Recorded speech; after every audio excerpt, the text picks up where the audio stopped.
Guys, so today I'm just going to share with you how to do your tripod headstand, how to safely enter it, and a few different ways that are available to us in our practice to enter a tripod headstand. For some people, they feel more supported and safer in a tripod headstand. For others, normal headstand where the hands are interlaced at the crown of their head, that feels better. So you just need to see what works better for your body, what feels good, and eventually learn to find comfort and control yourself in and out of both variations. So tripod headstand for me personally is a little bit harder. I learned tripod headstand after I learned my normal headstand. But yeah, once again, just see what works better for you. And then as always, it's always nice to make sure you've warmed up the body through some movement and connected to your breath a little bit before coming to practice a headstand or any inversion, just so that you have that connection that you need to your body and breath. So our normal headstand, where we interlace hands, keep the elbow shoulder width apart, and then tuck the head into the hands and slowly raise up.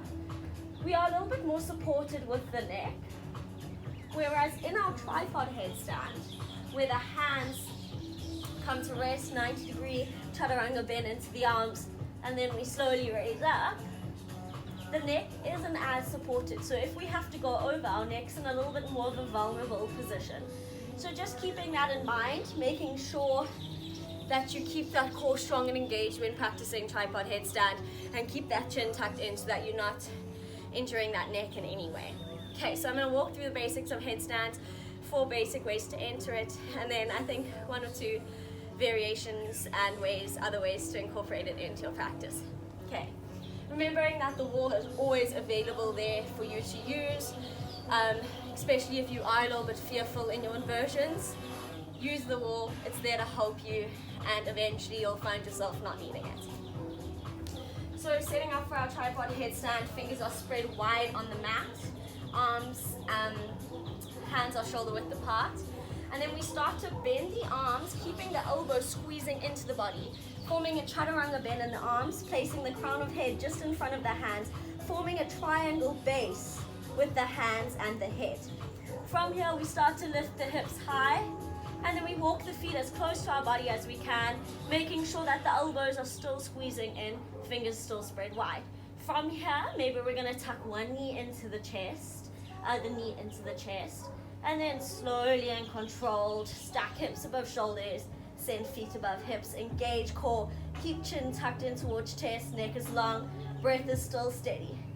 And then exiting the same way as you came in. Maybe you're going to start feeling stronger, sending one leg high, raising up, exiting the same way.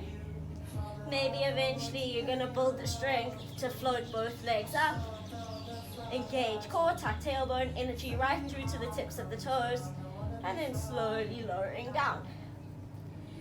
So that is in order of easiness, if that's a word. So the knee tuck in first will be the more easier variation, and then the straight legs will be a little bit harder. Another option is also to just play with bringing one knee onto an elbow, maybe other knee onto the elbow, and then play with engaging the core, suctioning the core in to stack hips above shoulders, and then eventually send the knees and feet high, energy through, core strong, breath steady. Lowering the same way, knees to elbows, slowly feet to mat. So if you do try that, you should feel this really nice suck of the core up and in to lift the knees off the backs of the arms. It's quite a nice sensation, and then sending the legs high. So those are 4 more easier ways to enter your tripod headstand. In all of them, making sure that that chin is tucked, so neck is long, you're breathing, sending energy right through the tips of the toes if you do lift the legs high.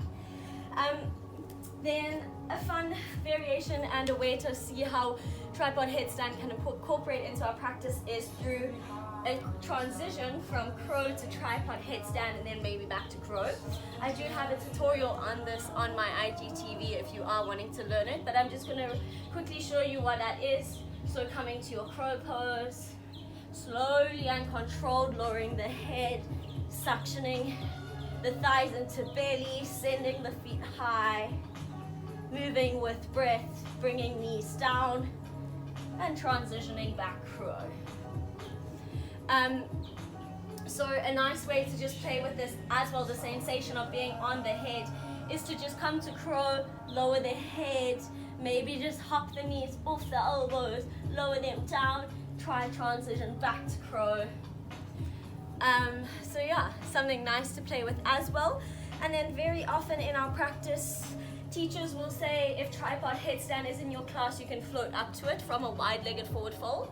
If you've been in a class and you're like, what is this teacher talking about? I'll show you that now. So in your wide-legged forward fold, you'll normally walk the hands back, place the heads, and then very slowly transition up, tripod headstand. The teacher will often cue, if you're in tripod headstand, slowly and controlled, lower down now. All meeting back in our wide-legged forward fold, maybe a halfway lift. So that transition there that I did from the wide-legged forward fold is a little bit harder. My legs were a little bit wider and I was really using my core activation through the thighs to send my feet up. So if you are feeling comfortable in your tripod headstand, maybe starting to play around with that variation too. As I said, the wall is always there to be your friend and support you. And you are capable, you can release the fear. So don't let yourself get caught up in thinking that you can't do this. Just keep practicing and you can. If you have any questions, you can ask me, and I hope this helps you in some way. Thank you.